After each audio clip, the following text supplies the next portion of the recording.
Ayan. Dito ako sa Manalili Resort nito.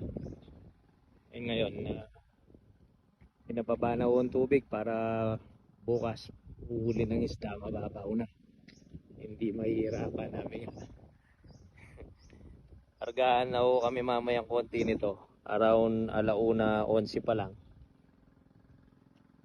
Kasalukuyang nagpapahuli ako ng isda, karagdagan. Pero meron na ho tayong naka-fish cage. Banda doon, ayun.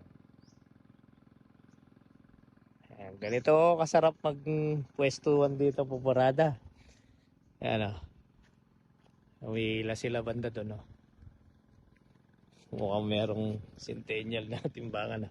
Hindi katanggap-tanggap ng mga buyer ito pag ganito ay tsura. Kailangan o, ibang disisenta o ang pagtitimbang natin.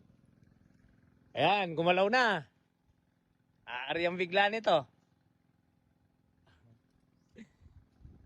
Kasarap dito sa lugar na to. Ako sa bukas dito naman ang pwestuhan.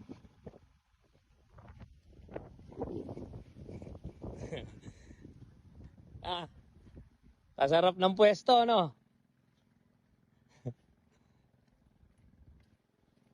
Ayan. Bap, baka mabusog. Tama na yan.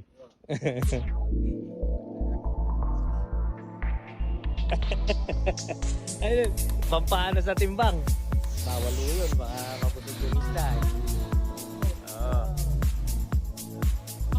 Yung iba, mga bulitas ang gusto mong ilagay yata, boss. Pag lilinisin yung isda, makikita naman yun.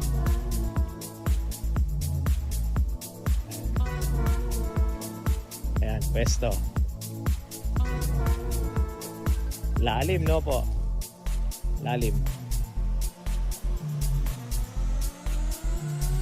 So, matawag si Mrs. O. Ayan o. Hello? Hello?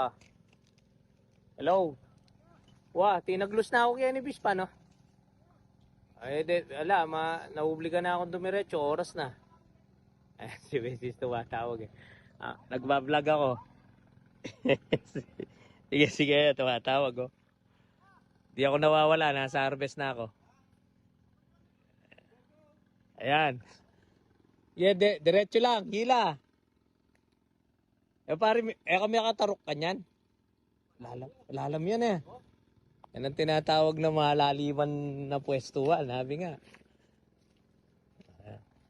Yeah, dito. Hila. Kanal pala dito eh. Actual na paghuhuli ng isda ito. Ayan, reinforcement. Naging 3 na sila para mabilis lang. Kanal pala talaga. Dito isasara niyan o kayong iikot? Kaya. Oo. Yan. Sa kabilang panig ang pwestuhan. Mamaya o, isasara yan. I-estimate ko mamaya kung yung pwedeng nahuli nila.